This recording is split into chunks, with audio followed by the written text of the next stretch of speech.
কাইলৈ 14খন জিলাত নিৰ্বাচন অনুষ্ঠিত হ'ব প্ৰথম পৰ্যায়ৰ, কিন্তু দ্বিতীয় পৰ্যায়ৰ নিৰ্বাচন যিহেতু 7 মে'ত অনুষ্ঠিত হ'ব, গতিকে দ্বিতীয় পৰ্যায়ৰ নিৰ্বাচনত নগাঁও জিলা পৰিছে বা এই অঞ্চলখিনি পৰিছে। বৰহমপুৰ বিধানসভা সমষ্টিত মই এই মুহূৰ্তত উপস্থিত আছোঁ আৰু এইটো হৈছে বামুণী গাঁও পঞ্চায়ত। বামুণী গাঁও পঞ্চায়তত জিতু গোস্বামী স্থানীয় বিধায়কগৰাকীয়ে নিৰ্বাচনী প্ৰচাৰ বৰ্তমান অব্যাহত ৰাখিছে। আপোনালোক ইয়াত জিলা পৰিষদ চাগে জিকিলে? হয়, বামুণী পঞ্চায়তটোত আমাৰ ইয়াত মেম্বাৰ সকলো জিকিলে, জিলা পৰিষদো জিকিলে। ইয়াত খালি আঞ্চলিক পঞ্চায়তৰ মাত্ৰ ইলেকশ্যন হ'ব।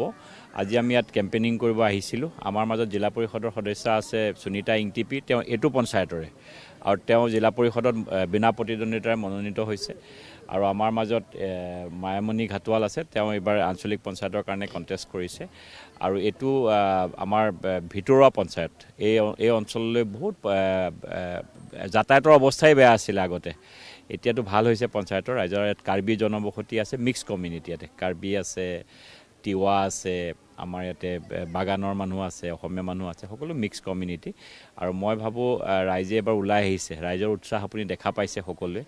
আৰু এই অঞ্চলবিলাকত জিলা পৰিষদেই হওক, আমাৰ আঞ্চলিক পঞ্চায়তেই হওক বা পঞ্চায়তেই হওক, প্ৰত্যেকটোৰ কাম কাজসমূহ ভালকৈ যেন হয়, ট্ৰান্সপাৰেণ্ট হয়। একে নতুন মুখৰ মানুহ ওলাই আহিছে, নতুনকৈ কাম কৰিছে। মই ভাবোঁ এইবাৰ ভাল হ'ব।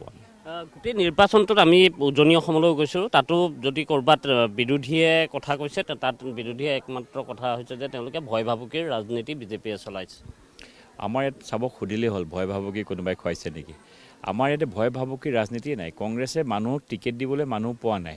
আমাৰ ইয়াতে 3গৰাকী আনকণ্টেষ্ট হৈছে। যিখিনি কংগ্ৰেছে যিকেইগৰাকীক টিকেট দিব গৈছিলে, বিজেপিৰ পৰা অকণমান ক্ষোভিত মানুহ আছিলে, ক্ষোভিত কৰ্মী আছিলে, ক্ষোভিত কৰ্মীসকলক টিকেট দিছে। যেতিয়াই তেওঁলোকৰ লগত মই কথা পাতিছোঁ, তেওঁ কৈছে নাই দাদা, আমি ইলেকশ্যন খেলিব বিচৰা নাই, আপোনাৰ ফোনটো অহা নাই, বা আমি ক্ষোভিত মানুহ, আমি ক্ষোভত আছিলোঁ কাৰণেহে আহিছোঁ। পিছদিনাখন ৰাতিপুৱাই আহি পেলাই মোৰ ওচৰত আহি পেলাই কৈছে আমি কংগ্ৰেছৰ টিকেট নলওঁ, আমি নেখেলোঁ। এতিয়া কংগ্ৰেছে ভাল মানুহক টিকেট দিব লাগিছিলে। যেতিয়া তেওঁলোকৰ যিসকলে টিকেট লোৱা নাই, তেওঁলোকক ভাল মানুহ টিকেট বিচাৰি কিয় নাপালে? কংগ্ৰেছৰ একচুৱেলি টিকেট লোৱা মানুহেই নাই। সেইটো কাৰণে তেওঁলোকে এতিয়া এইবিলাক কৈছে। বহমপুৰ সমষ্টিত আমি এজনকো আমি দাবী ধমকি দিবলগীয়া হোৱা নাই, না ক'বলগীয়া হৈছে। চাওক, কথা হ'ল কি, এতিয়া যিখিনি ঠিক আছে, মই মানিছোঁ আমি দাবী ধমকিয়ে দিছে। আমি 28টা পঞ্চায়ততো 15টা পঞ্চায়তত জিকিছোঁ, 13টা পঞ্চায়ততো ইলেকশ্যন হ'ব, তাততো দাবী ধমকি দিয়াৰ কথা আছে নি? তেতিয়া তাত কোনোবা এটাত জিকি দেখুৱাওক কংগ্ৰেছে। জিকি দেখুৱালেহে ক'ম যে এইটো জিকিব পাৰিছে। য'ত জিকিব পাৰিছে তেতিয়া চাওক, যেতিয়া গণভিত্তি নাথাকে মানুহে এইবিলাক কথা কয়। কংগ্ৰেছৰ এটা পৰম্পৰা, যেতিয়া তেওঁলোকে ইলেকশ্যনত টিকেট দিবলৈ মানুহ নাপায়, তেতিয়া কয় যে দাবী ধমকিৰে বিজেপিয়ে কৰিছে। ক'ৰবাত যদি তেওঁলোকে ইলেকশ্যনত হাৰে, তাৰপাছত কয় যে EVM টেম্পাৰিং হৈছে, আৰু ক'ৰবাত তেওঁলোকে ক'ব যে পইচা দি কিনিছে। এইবিলাক কংগ্ৰেছৰ পুৰণা এটা বিয়ে। তেওঁলোকে ছিৰিয়াছলি পাৰ্টিৰ কাম কৰিব লাগে, দলটো বনাব লাগে। এতিয়া ভাৰতবৰ্ষত কংগ্ৰেছটো প্ৰত্যাখ্যিত হৈ গৈছে। 15 বছৰৰ কাৰণে বিজেপি চৰকাৰ হৈছে। আপুনি এটা কথা চাওক, 10 বছৰ এখন গভৰ্ণমেণ্ট হোৱাৰ পাছত 3rd টাইমৰ কাৰণে ভাৰতবৰ্ষৰ মানুহে প্ৰধানমন্ত্ৰী নৰেন্দ্ৰ মোদী ডাঙৰীয়াক ভোট দিছে। কিলে দিছে? যে তেওঁৰ লাষ্ট 10 yearsৰ পাৰফৰ্মেঞ্চ দেখা পাইছে, ৰাইজে কাম কৰা দেখা পাইছে। নহ'লে এখন গভৰ্ণমেণ্ট 3rd টাইম ৰিপিট হোৱাটো ভাৰতবৰ্ষৰ নিচিনা এখন গণতন্ত্ৰত সম্ভৱপৰ কথা নেকি?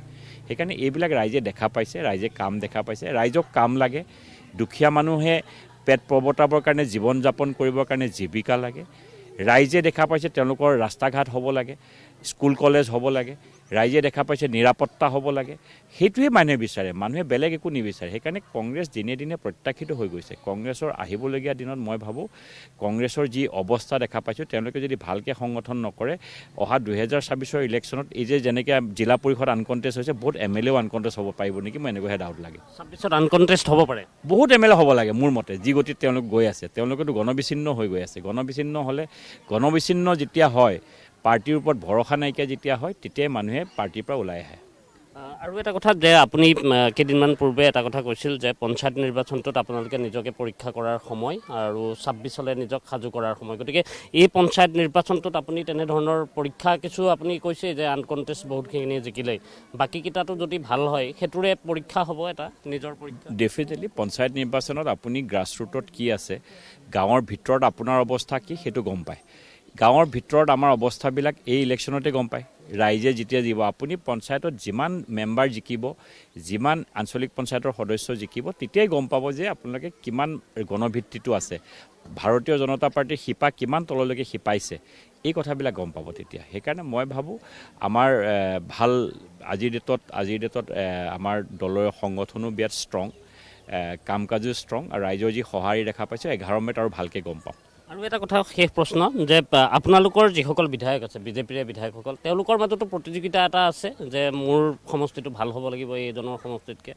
ডেফিনেটলি থাকিব, কাৰণ বিধায়কসকলে সকলোৱে চাওক নিজৰ সমষ্টিটো ভাল কৰাটো, নিজৰ সমষ্টিত ভাল কৰাটো আৰু ইণ্টাৰ পাৰ্টি যদি এটা কম্পিটিশ্যন নাথাকে তেতিয়াহ'লে সুস্থ কম্পিটিশ্যন এটা থাকিলে পাৰ্টিটো হেল্ডি হয়। আৰু সেইকাৰণে নিজৰ মাজত সেইটো কম্পিটিশ্যন হোৱা মানে আল্টিমেটলি কি পাৰ্টিৰ কাৰণে ভাল, ৰাইজৰ কাৰণে ভাল। যিমানেই আপুনি কাম কৰিব, যিমানেই কম্পিটিশ্যন নেতাজনৰ থাকিব, সিমানেই ৰাইজৰ কাম হ'ব। আপুনি এটা সমষ্টিত তেতিয়া পপুলাৰ হ'ব যেতিয়া ৰাইজৰ কাম কৰিব, ৰাইজে আপোনাক পাই থাকিব, ৰাইজৰ 10টা কাম আপুনি কৰিব, তেতিয়াহে আপুনি পপুলাৰ হ'ব। আপুনি মুখেৰে পপুলাৰ হয়তো লাভ নাই, টিভিৰ আগত কৈ পেলাই ক'ৰবাত নিজকে কথা কৈ পেলাই যে মই সমষ্টিত পপুলাৰিটিটো আপুনি কাম কৰিলেহে হ'ব। ৰাইজৰ মাজত থাকিব লাগিব, ৰাইজৰ দুখ দুৰ্দশা আপুনি বুজিব লাগিব, তেতিয়াহে পপুলাৰ হ'ব। জিতু গোস্বামী শ্ৰেষ্ঠ বিধায়ক হ'ব পাৰিব এই নিৰ্বাচন?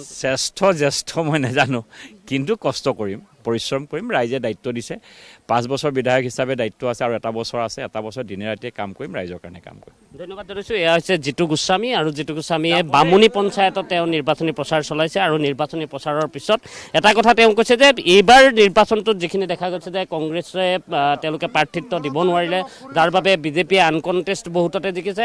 আৰু 26ৰ নিৰ্বাচনত তেওঁৰ সেইটো সম্ভাৱনা ব্যক্ত কৰিছে যে 26তো তেনেধৰণে বিধায়কৰ যি নিৰ্বাচন হ'ব, সেই বিধায়কৰ নিৰ্বাচনতো বিধানসভাটো তেনেধৰণে যে কংগ্ৰেছৰ ক'ৰবাত প্ৰাৰ্থী নাথাকিব, যাৰ বাবে বিজেপিয়ে ৱাক অভাৰ লাভ কৰিব।